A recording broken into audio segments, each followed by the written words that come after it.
Okay, so here we go. I'll put that on the screen so you can see what we're looking at. And that white bit there, this white bit, is where the cross is on the floor. But you can see where the pipe goes. There's a T-junction.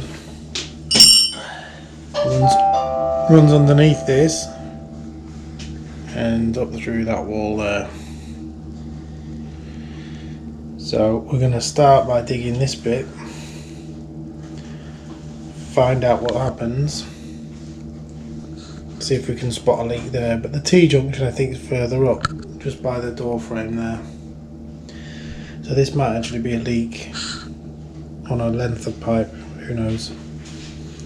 So let's dig in. You ready?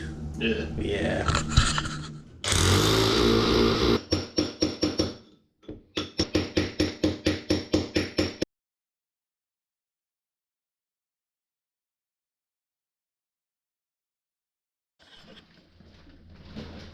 So we found them. There they are, 2 pipes.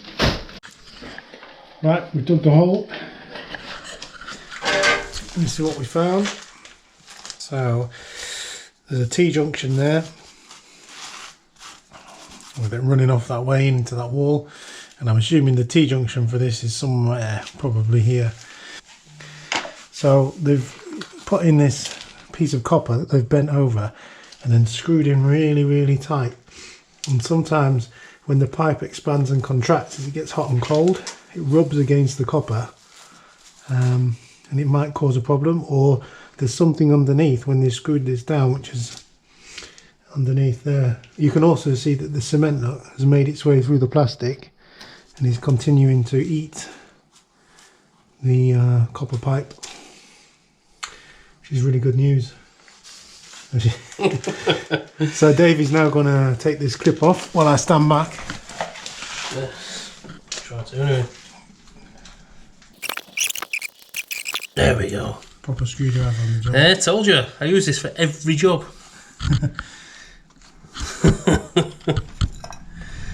Oh, look at that. Lovely. Oh, he's straight in with the screwdriver. Like a professional, he knows what he's doing. Making an absolute pig's ear of it.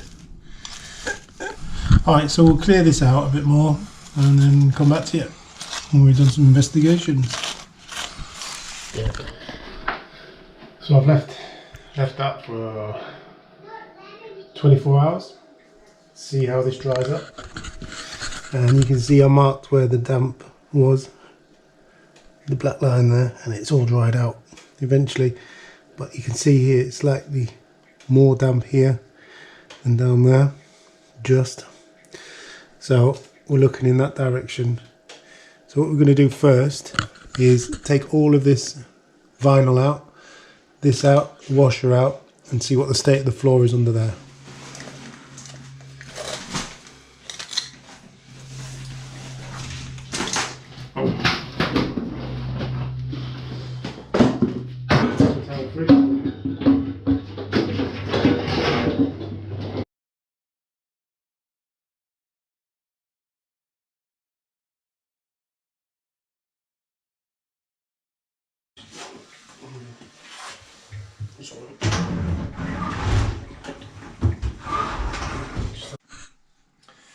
Okay, so that's all cleaned out, all the old vinyl's gone. It's drying out lovely.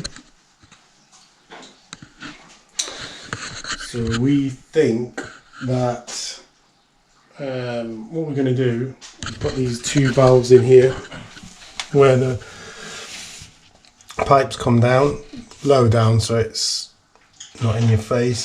So we need to make a hole here where the heating pipes go.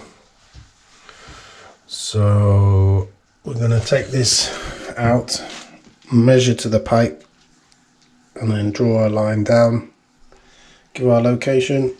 I've got the dimensions from the website. It's 150 by 200, so I'm going to start with a 150 square hole and see which way is the best way to have it.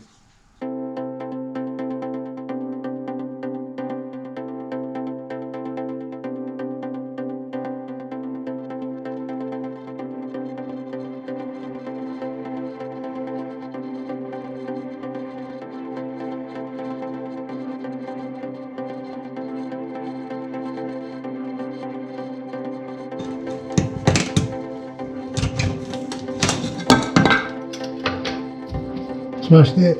Brilliant. 4 pipes Yeah. and then an earth. Turn it off. It's off. Oh my God. Get it. You're doing so well. Get over excited. Right, so we've got the pipes we can see. There's a 15mm pipe behind that pencil. There's a 22, 22, 22 and 15, and we need to identify what these are. So if I had to guess, we'd have central heating pipes, and the 122mm will be the hot water feed for the bathrooms upstairs, or the hot water feed for downstairs, and one of these 15mm will be cold water mains, and one of these will be capped off because that was the old from when it was a gravity system. Forget the name of it now. Anyway, so we've got to identify these pipes. So Dave's just turned the boiler on for some reason. I've turned it off. Turned it off. Yeah, it's off. So that's cold. Didn't even kick in. This one's cool. This one's lukewarm. So what we're going to do is turn on a hot tap upstairs in the bathroom. My beautiful assistant Dave. And let's just, before you do that, let's do it thermal. Okay, so here are the 3 pipes. 1, 2, 3. First thing we're going to do is go upstairs, and Dave's going to turn on the hot water bath tap, and one of these, 1, 2, 3, should get hot, and we can mark that one up as hot water supply to the upstairs. So let's see what happens.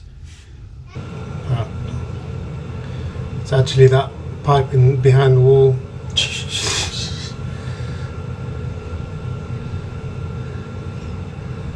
Yeah. So you can just see the heat coming here behind the wall. So that 15mm pipe there is the hot water for upstairs. Okay, you can turn that off now.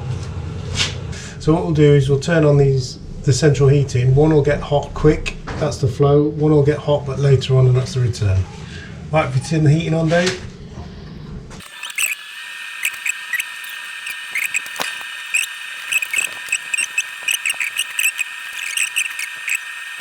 That one on the right, hidden there, is cold. The middle one is really hot, and the left hand one is just starting to get hot at the top. On the sides. That's good. So we know what we're doing. That's good enough for me. I hope you can see that on the camera. So you've got this one here. It's warm. That's hot, and that's cold. So the one that gets hot the soonest is the flow, that's the return, and that one's unused. So that's the 2 pipes for our valves, which are right in the middle. So that's, I can't ask for more than that. Right, so I hope that bit makes sense. We've now labelled them up. Return, flow, not used, cold, and hot's behind there. So I'm actually going to make this a bit bigger to fit the hatch. Probably just go that way actually, so we've got the hot pipe as well, so we can have access to all these pipes.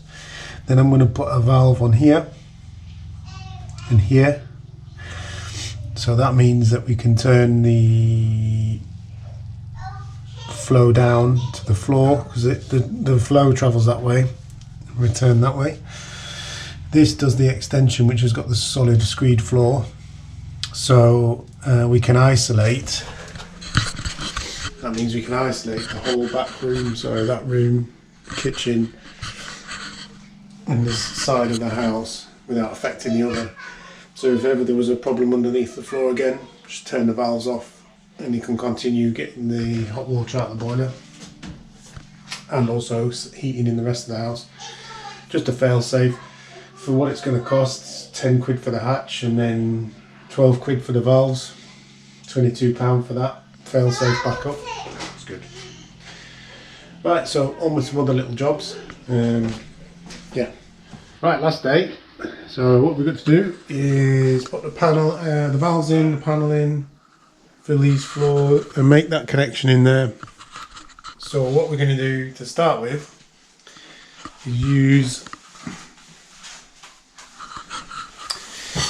this drain valve here to drain all the water out of the heating system to the outside. So at least it gives us a start, because it's such a low point over there. As soon as we take off the connections, we're going to be in trouble, and there's nowhere else to drain it off from that's more convenient, so we'll just have to do that. Use the hose pipe out the back. So that's what Dave's going to set up in a minute. While that's draining off at the same time, I'm going to start to screed in this floor here, show Dave how to do it for future use. That's it, we'll get on with it. Time to change into something more appropriate, and then yeah, let's get on with it. Alright, connected the hose on. Fortunately it's one of those extender hoses. We've opened that up, so the water now should, let's just check.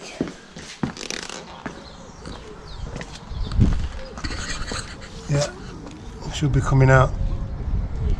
So as the pressure drops, we'll increase the flow, and that will soon have it all out.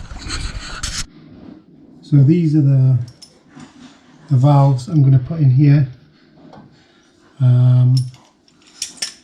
just in case there is a problem. Right, before I put these valves in, when you're cutting into vertical pipes in the wall, even if you think the water's out, especially with heating circuits, as soon as you cut in, lets the air in, the air goes straight up the pipe and allows any water that was being held in by air pressure to come out, especially with larger pipes. You can get away with it 15mm, ½ inch, but 22, no way. So this will be interesting.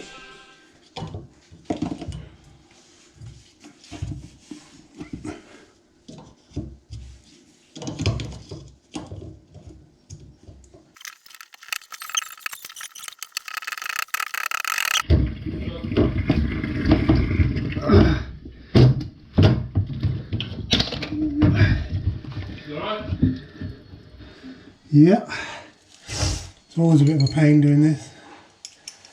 Right.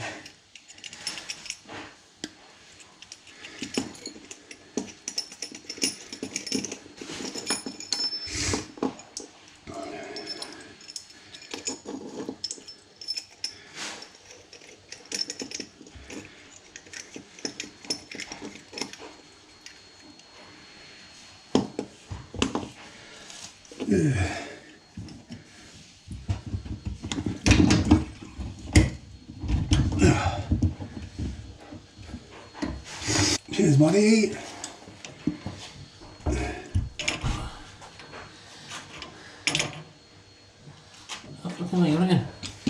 Readjust.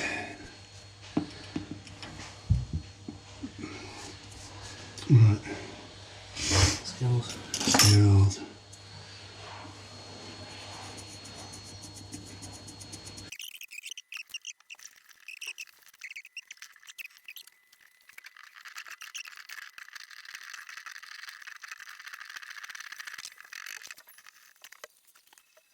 If you're going to put a nut and an olive on a pipe that disappears into the wall like that, then put something round to stop it from falling out of view. So I just happen to have a little thingy, cable tie.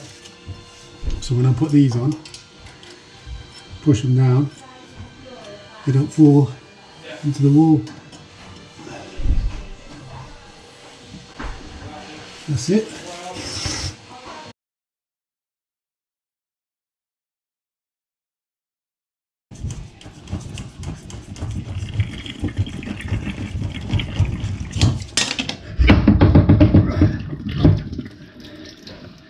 Not bad.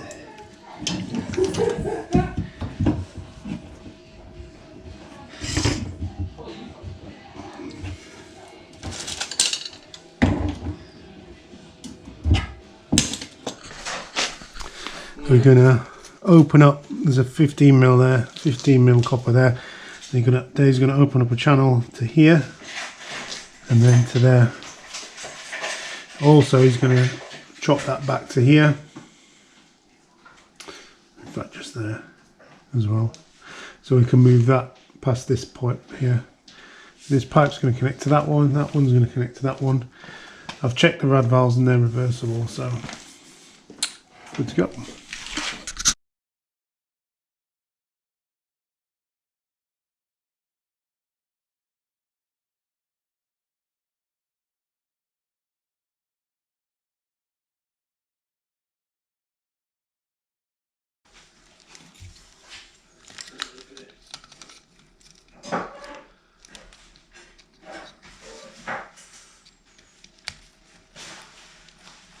So hopefully we need to just flush this pipe out now because there's a load of gunk in it. So the way we do that is open the bleed screw on the radiator, and then we think it's this one, so like that. That should release some of the water that's in the radiator.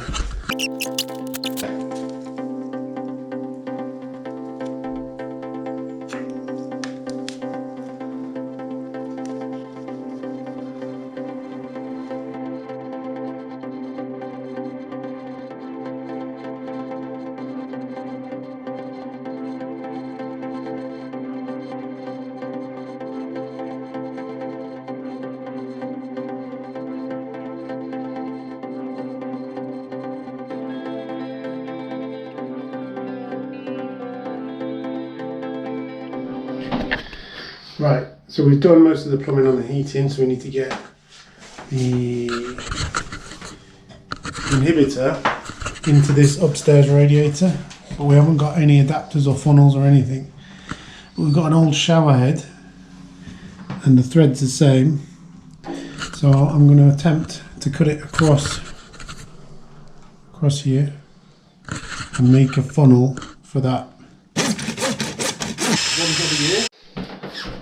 Okay, so that's what we've got, and we have a funnel, and then that. So let's see if this will go in now. We need an old shower head, a funnel, a straw. There you go.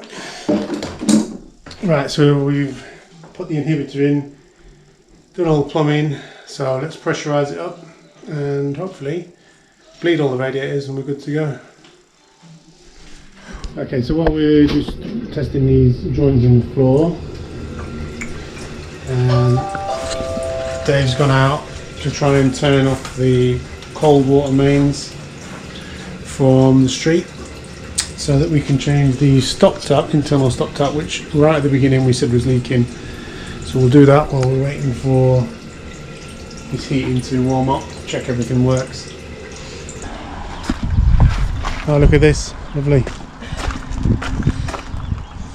Turn it.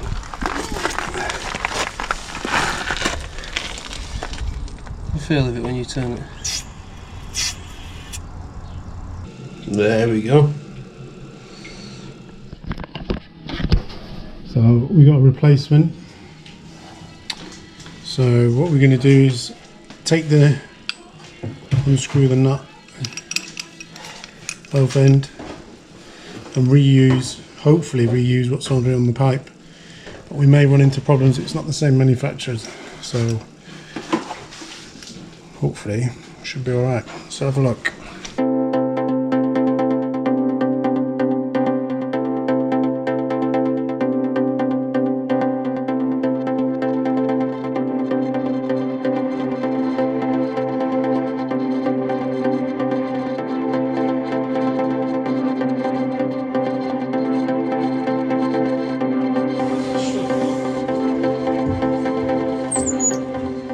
To stop this from happening around here, when you turn on your stop tap, turn it all the way and then back it off a quarter of a turn. Right. And that saves the gland there from drying out. Okay. There we go. So that's it. New stop tap fitted.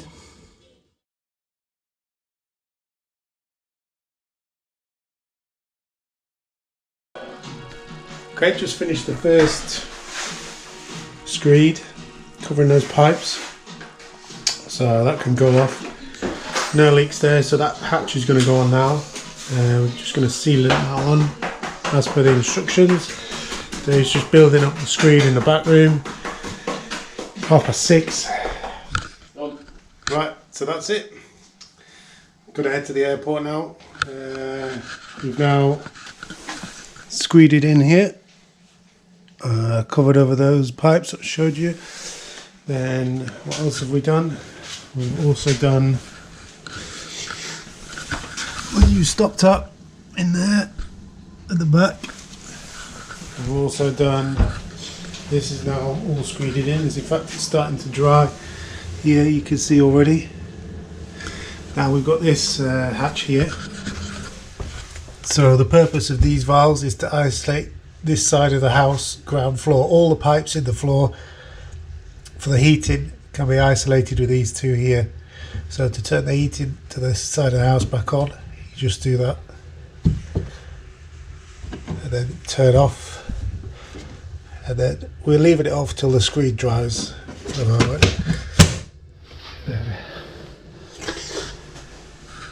That's that. The floor is drying out nicely. This is all really damp, but now it's drying out. So that's that. What else have we done? New hob fitted, and new extractor fan.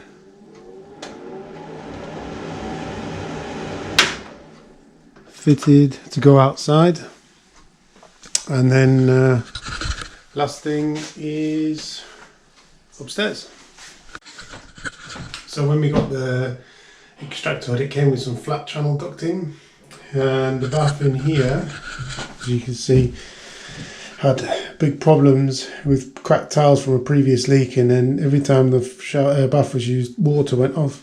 So I cut this and made this out of some of the flat channel and redid all the sealant so that it's all waterproof.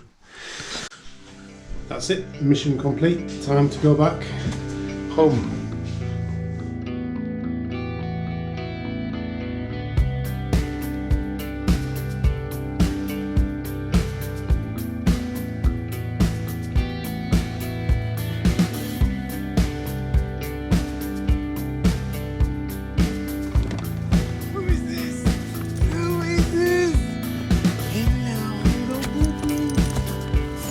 I'll drive.